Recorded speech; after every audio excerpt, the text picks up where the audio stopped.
Jin mai member ka wai na ta abet thang rui na gai mi Sunday ting mi ko thon ri we kun mana asai tong program hai irona highlight chuna pa kai lok ni e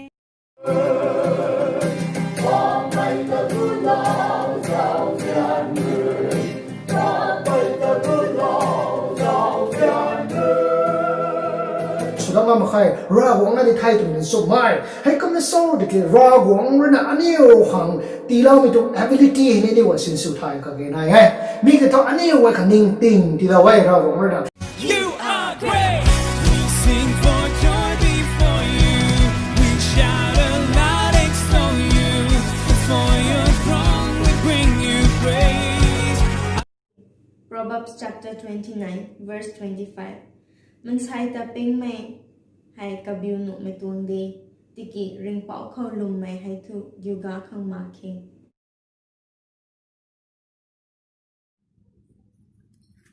Jin mai member ka wai na ta abet thang rui na gai mi Sunday ting mi ko thon ri we kun mana asai tong program hai irona highlight chuna pa kai lok ni e zai lo ni mai te ding ba mai ai the kolana hay tang te hay ma thang te mana lan pa mai lu te mana solo pa ni e anyway tong ban rong tau dai zeng by pictures byf we tung ri na kuma solo ni the kumna hay tang te hay lu te suan ta lo da kan ni thai bebel pa lo ni mi na lu zt root ka mai kum na pa lo da pani kum da lana ma thang te praise and worship brother Bob Nathaniel ka ber ri kum na la lo ni e hay ti loi ka ni ste no goi tong Pary pau kum na no goi so khong suna ba mai ting ku yang ka mai na kum na phong wang lo ni the gai the taw tho no goi tong program te lan pa khang anu goi tong ban rong tau dai zeng tong by pictures byf ya thong roi kum na la lo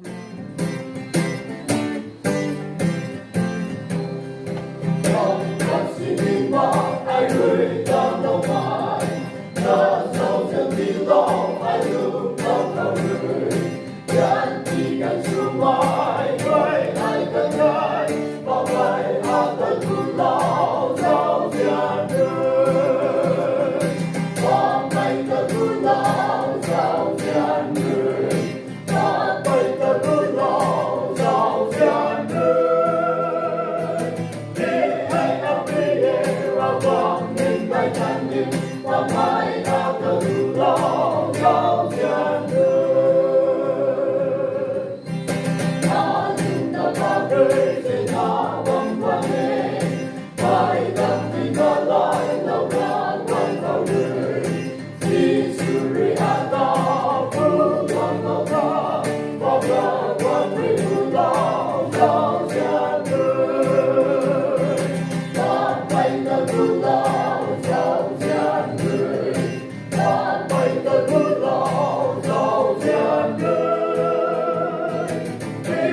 lỡ Proverbs chapter 29, verse 25. Mansai ta ping mai hai kabiu no me tuang de tiki ring pao khau lum mai hai thu yuga khang ma king. John 3, chapter 1, verse 2. Kunga injen mai ram lang goi na khau nang khang gai mai rana ariu bam khang khatni nang bu man khau gai na bam mai kumna nang pung ni gai na bam khang ai hoi nai bam me. Ephesians chapter 5, verse 15. Nang ni okup na long bam tu cho tu mai giao sui yo. Min pang mai nun ko malung rio, min ting mai nun ko malung wo. Chu lao mai goi na ta nang ni sui him pang mai su kan dio. Greetings, Hyderabad Rongmei Christian Fellowship. My name is Bob. I am originally from Shillong, but I live in Singapore now. I've been living here for the last 12 years. And I'm so glad to be able to get a chance to greet you in the name of our Lord Jesus Christ. And as you have your service this day, I just pray that you would be blessed by everything that's being put together, by the worship, by the songs, by the preaching of the word. And I just want to encourage you with a portion of scripture. Romans 15, verse 13 says, "Now may the God of hope fill you with all joy and peace in believing, that you may abound in hope by the power of the Holy Spirit." You know, in a time like now, where there's chaos, there's confusion all around the world, true hope, true joy, and true peace can only be found in Jesus Christ alone. Amen. So as you celebrate today, as you worship the Lord with all of your hearts, as you listen to His word, I want you to cling on to the hope that is found in Jesus Christ. Trust Him with all of your heart, and don't look around you, don't look at what's happening around you, but keep your eyes on Jesus. So have a blessed Sunday, everybody. Greetings, Cornerstone. Let us come before the throne of God together with worship. Let's bring our songs, let's bring our praise, let's bring our love and our adoration to our King. Amen? He deserves it all. The King is seated on the throne. He beckons to His very own. We gather near, celebrate. Be glorified, God, you are great. You are great. We sing for joy before you. We shout aloud, extol you. Before your throne we bring you praise. Our lives to you we raise. You give us reason to shout your praise. We're singing out loud. Jesus, we dance before your throne. We're exalting you alone.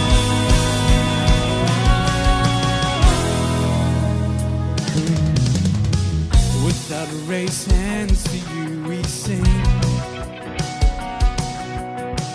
All praise and honor to the King.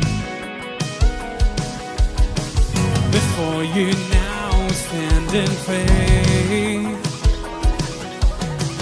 Be glorified, God, you are great. Come on, shout it out now. You are great. We sing for joy before you. We shout aloud, extol you. Before your throne we bring you praise. Our lives to you we raise. You give us reason to shout your praise. We're singing out loud. Jesus, we dance before your throne. We're exalting you alone. We're exalting you alone. Hallelujah. Let's approach the throne with singing. We sing, sing, sing before your throne. We sing, sing, sing before your throne. We sing, sing, sing before your throne. We sing, sing, sing before your throne. We shout, shout, shout before your throne. We shout, shout, shout before your throne. We dance, dance, dance before your throne. We dance. We sing for joy before you. We shout aloud and extol you. Before your throne we bring you praise. Our lives to you we raise. You give us reason to shout your praise. We're singing out loud. Jesus, we dance before your throne. Exalting you alone. We sing for joy before you. We shout aloud,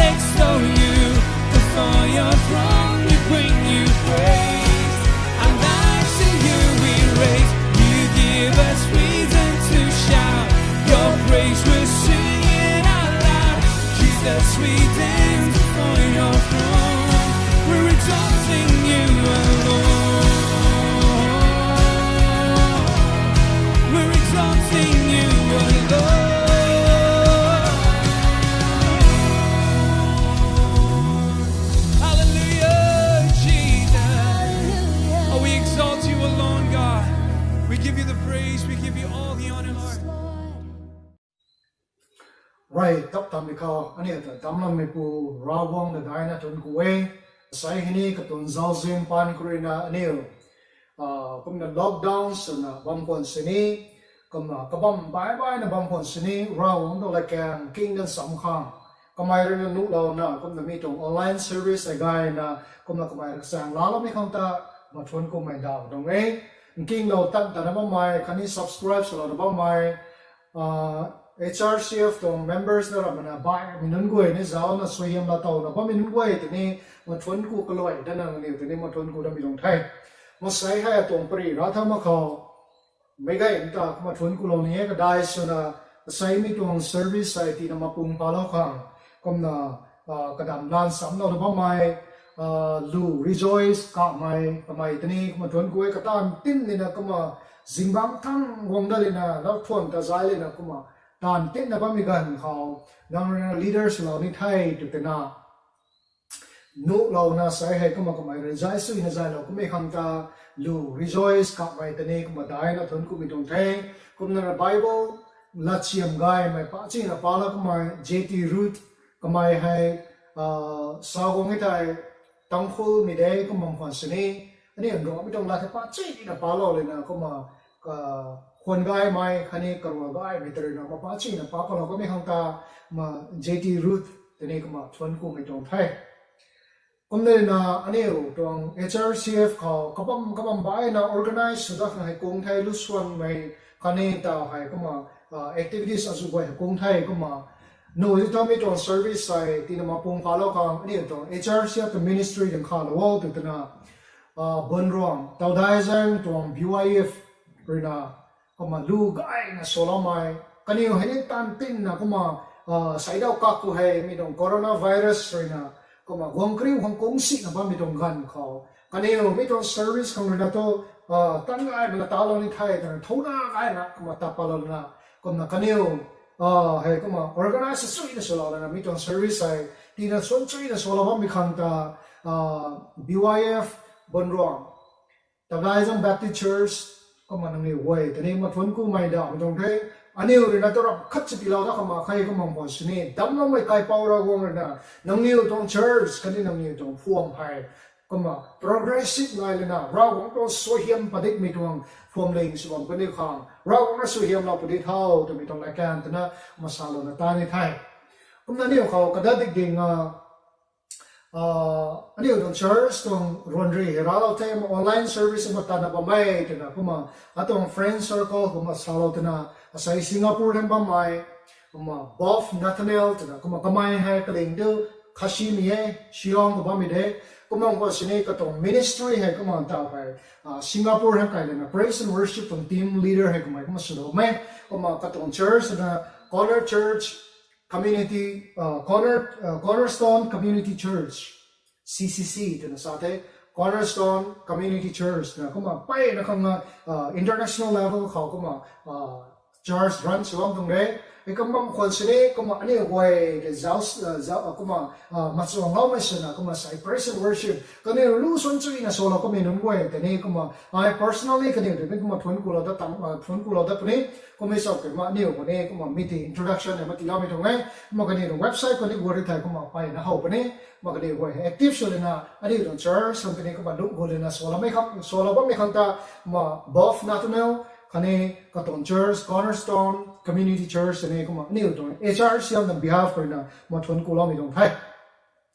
มาใส่ให้ไม่ใกล้นั่นเลยนะไทยนะบ้าไม่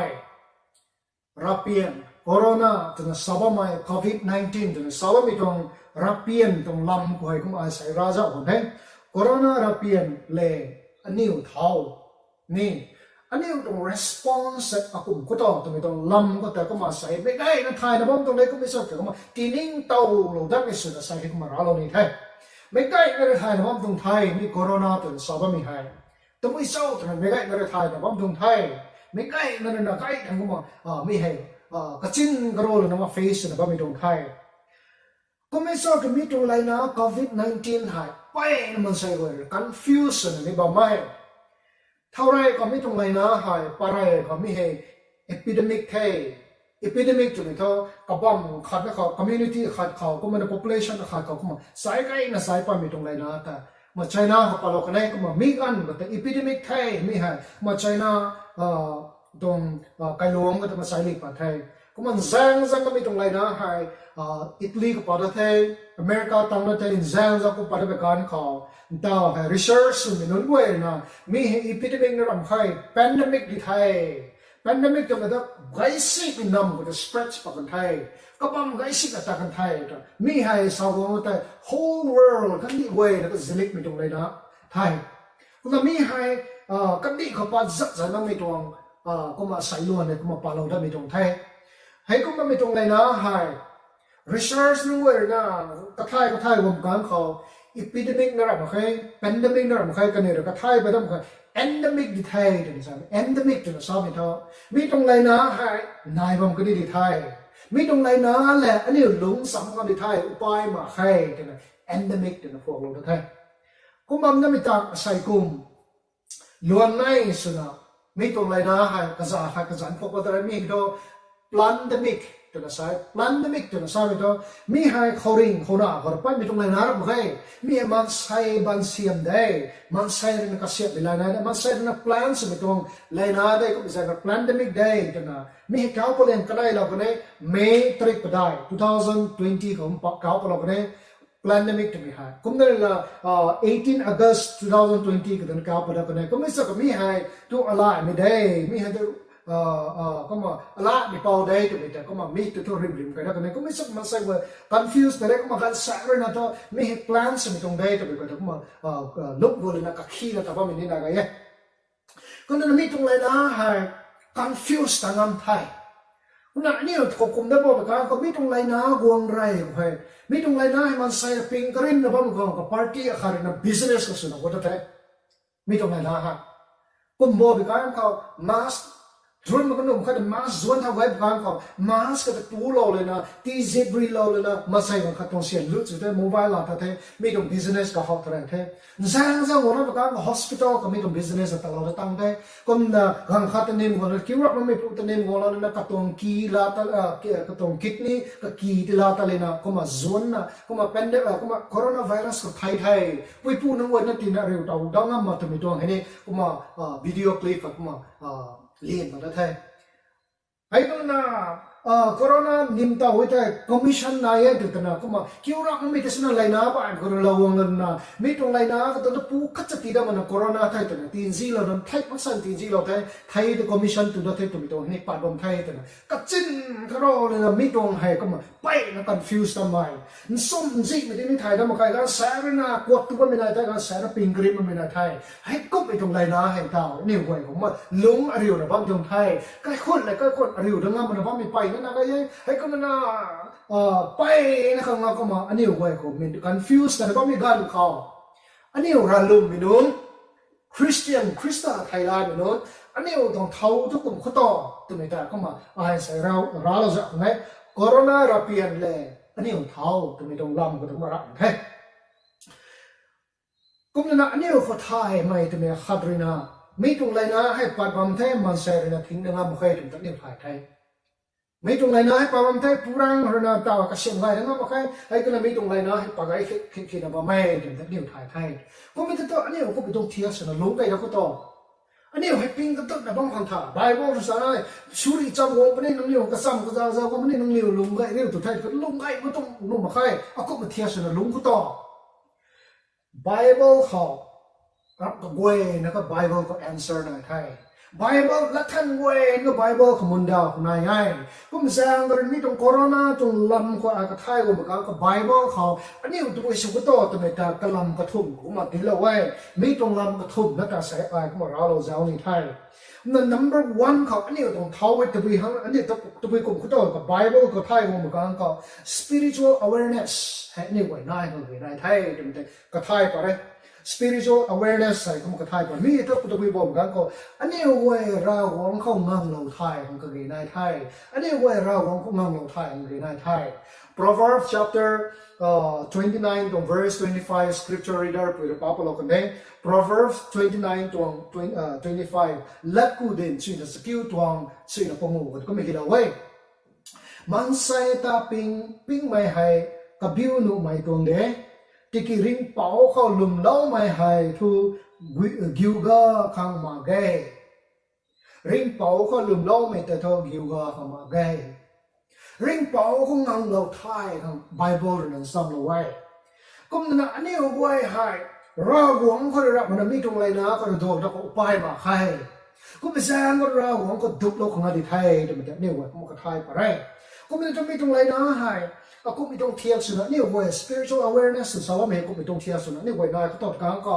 เราหวงคนลุ่มเราคนนี้ได้ไทยเราหวงคนนั่งเราไทยอย่างนี้ได้แต่อันนี้เราปันที่เราหวงเสียงเราตรงได้ก็ไม่แซงเราหวงก็ตีเราทักกันอย่างนี้ได้ไทยก็นั่นนะอันนี้ว่าให้ก็กันก็ทุยไม่ตรงไรนะให้เต่าลงมาครับอันนี้ว่าก็ลุ่มมองอย่างนี้ได้ไทยกันคัดเดินคัดก็อันนี้ก็ลุ่มเราแม่คริสเตียนไม่ต้องเท่าไทยไอ้ก็นั่นนั่งสู้น้องนี่เลยนะแต่ก็กายวันนั้นนี่สวงนั่งงั้มมันผู้บังบังเลยนะน้าวเลยบังไม่นึกไว้นะก็ยัยไม่นั่งไว้แต่ก็ลุ่มเราอันนี้ตัวตรงท้องอันนี้ไว้ตรงเท่าไทยไอ้ก็นั่นเท่าก็เป็นคนจริงบังเลยนะตู้จังมีให้ก็มาชนะถึงบางมาก็มาไปนะเรื่องเราบังไม่ได้ยัยไม่นั่งไว้คือคนไหนเขามาเกินไทยน้าปูนตั้มเราเลยนะวงนักกระยุ่งงั้มนะเรื่องราศีบังไม่นั่งไว้นะก็ยัยไม่นั่งไว้อันนี้ไว้คนไหนเรามาเกินไทยไอ้ก็อันนี้ก็คนไม่ไว้ของคนไหนเรามาเกินไทยอันนี้รานะอันนี้ของคนไหนก็เกินไทยไอ้ก็มีตัวคงกันคนอันนี้ซุกซุนบังเลยนะมาใครอันนี้ต้องพันธีก็จะไปกวางไปจุดตรงไหนไทยมาใครก็ไม่สร้างตัว spiritual awareness อันนี้ไว้นายก็เกินไทยเดี๋ยวก็มาเอาไว้ก็มาเราวันนั้นที่ไทยไม่ต้อง problem มา solve ส่วนเขาไม่งั้นมันปาตัดไม่ coronavirus ปะคนนะ Psalms 91เนี่ยปานี่นะ by heart ส่วนปานี่นะก็จะ Psalms 91ตัว verse 7ก็จะมาปาปะเราตัวนี้เองนังดังเขาไม่สิ่งไทยบำหนุ่ยสิ่งรู้ดัง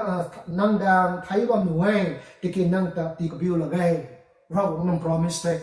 นังดังก็สิ่งมันใส่สิ่งรู้เราไทยเราบอกคนนี้ด้วยก็จริงก็เราบอกคนนี้ด้วยก็ไม่จะเป็นนังตะตัวไอ้กูเราคนนี้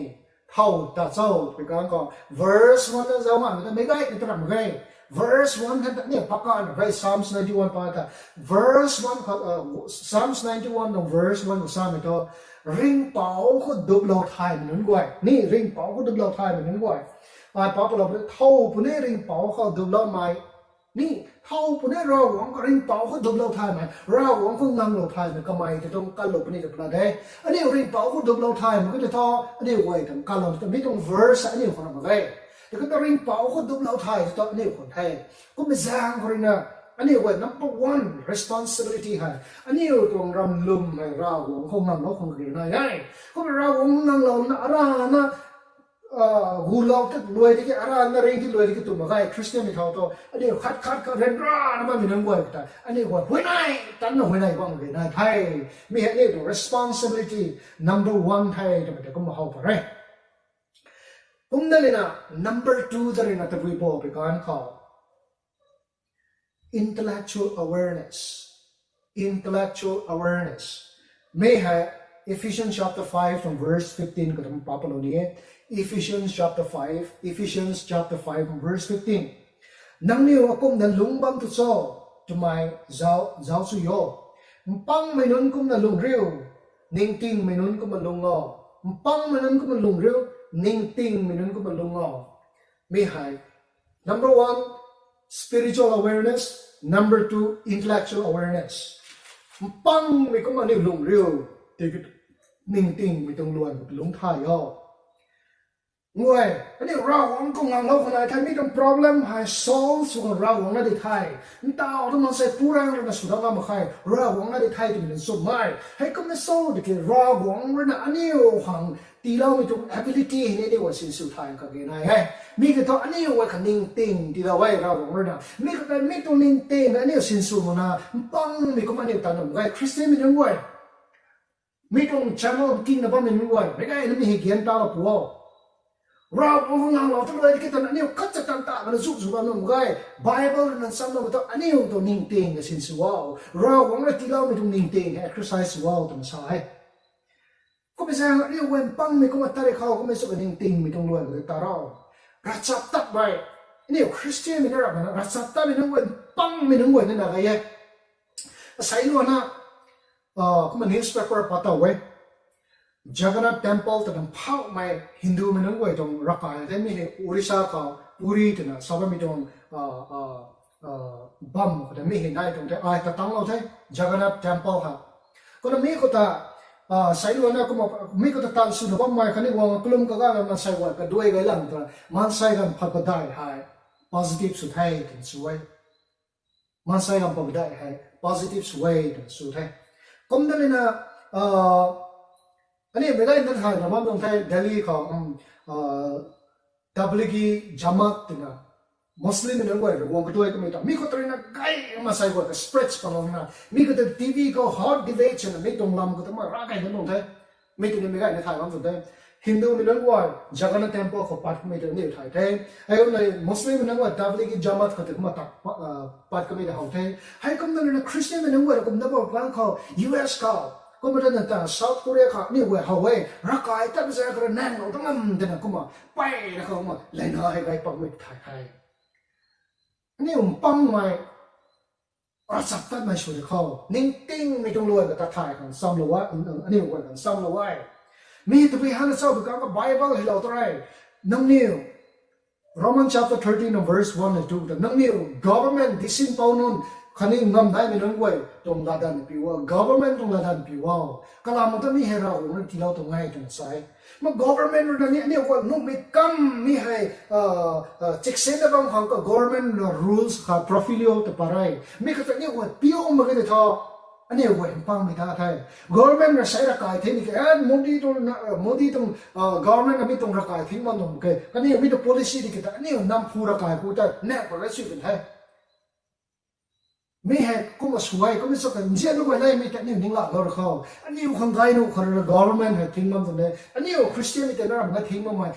rakcham koi na ta thing kai dum dai rakcham koi na ma public gathering ka koi na ma thing kai dum dai mi ni wai ba ta lo na ani u khang ding na e dum ta ni wai sak lo le na government tong la ta ni pi khang ge na government nung wai ani u impossible ka chama gai ren ra hak ani wai bam ko ni ti lo ma gai so na nang le wai social distancing na khale kha gro du na la ka chuo ban so gro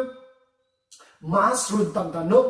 ko na kai han ta lo na be ka pa ta na ka sanitize wo bila wo nang puan ta ko ma lo ani o khang gai instruction da mi COVID-19 khalar ma ka mi so ka bai mi le na ko ni khoi mi tong profilio hata kan ko pai na ni o khang gai mi dong mi he follow se sui na su kan kho nang I meet a government tong luan ha follow sa suit kan ko ara kai ta dam ada Christian ram ke government tong la pi men don boy meet no ma ka ta ani agi bam ta meet la bi hai kum sam ko ani to responsibility at the go mi no COVID-19 ko hai ani to Christian meet responsibility bi so kan ko ani government ra salo mai kani man sai ra gai no ko phi ram bi ta ani la pi no sai su khau ta mai lai no kre lo ni mi to ngai ko ma thau ko mi to ra wong sai ko ai nang ma mi to mi ki to na ko ma master no na ta ba mi na ye ba so na swami na mi te suno ri kho ni wa jen wa lai mi ni wa 16 kho ra sa jan ko rin nan tao hai ra wo na gulo kun ne Jesus Christ a gulo kun ne to le na po para tu to do mira mera sida ne mi to ra ma ge to mi to sa fa to ni thai ko bi sa bra ni wa ra hong him ni su sa ni kho to mi de be ga na ka sa lo ni mi do ngai kum na na verse 16 ka pa ga thari tha ka gan hai gai tan ha asuk na pi wa ntao gan hai si pi gan nai Ephesians chapter 5 and verse 16. Kagan hai gai tan ha asot na piwo kantao gan hai sipi gan hai lockdown sa tana tan kamana zip zing ma minin ai gai ai kong na mobile phone na ba min na gai thai tan su tan roi kamana ali on zot ba min wani na gai jen go nai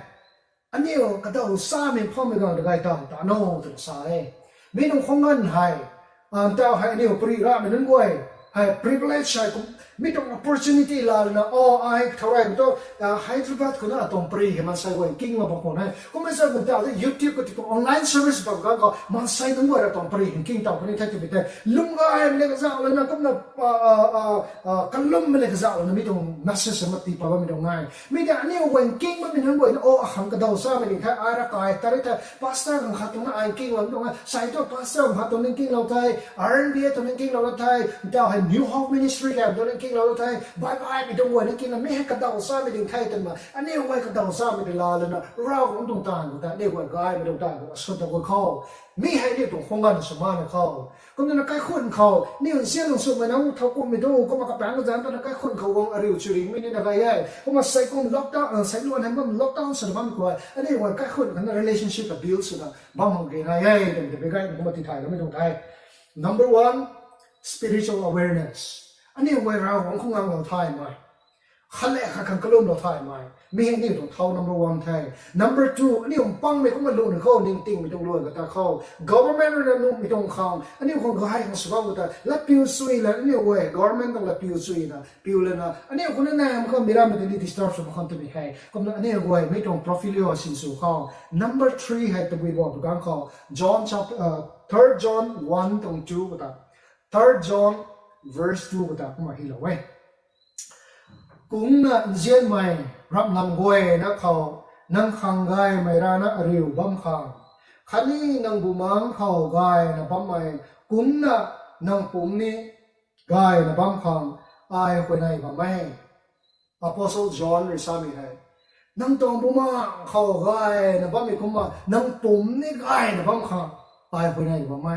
Bible เรียน instruct เราไม่ท้ออันนี้ว่า physical awareness number one spiritual awareness number two intellectual awareness number three ให้ physical awareness อันนี้ผมให้ช่วยไทยกับใครในไทยอันนี้ว่าเราดาวน์กินกับซิกกับกัดจะต่างๆมาแล้วนี่ต้องผมให้ตีหลักลังเราไว้ไทยอันนี้ผมส่วนกันนี่ผมส่วนกันนี่ท่าอันนี้ต้อง immunity ให้ส่วนกันนี่ท่า immune system ให้ส่วนกันนี่ท่าไม่ต้องเรียกตัวเราไว้ไทยก็ไม่ใช่ว่า immunity ให้ boost ของมี immune system มีติดตั้งของก็มาอันนี้ไว้กระนั้นนะผมคลายของอันนี้ไว้ก็นั่นนะ exercise ส่งที่ไหนผมขังแกไม่ต้องแตกตัวตัวไหนวิตามินตัวนู้นไม่ค่อยตัวเท่าไอ้ก็แล้วนี่ต้องผมให้นี่สุริยะทางยังไงก็ลามือตัวมีผมให้นี่ผมรับไงเราหวังตรงตามพอเราหวังตรงรักกายก็ไปสร้างก็เรื่องมีผมให้อันนี้ไว้ให้มีผมให้นี่ก็มาอันนี้ไว้สินเรียบทายคำอันนี้ไว้ก็เรียนได้เดี๋ยวก็มาเอาไป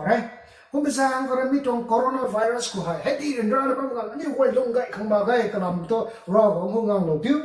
ก็นั่นนี่เราเน้นตีไม่ต้องรวยก็ลุงเลยนะอากูไม่ได้เข้าแนวเราปลอนี่บอกอากูไม่ได้ไอ้ไม่ได้มันก็ distortion เรานี่บอกอากูไม่ได้ตัวใครคนก็มีเหตุวงเรานี่บอกแต่ไม่ต้อง awareness แต่นี่บอกได้ค่ะให้คุณนั่นนักกระทบไม่ได้เนี่ยอันนี้ผมไหวรีกันนะบ้างค่ะมีเหตุอันนี้บอกต้องเท่าไทยมีเหตุไอ้เรื่องชันนี่นะสักตัวเนี่ยมันก็มีสัก Bible เขามีเหตุใดไทย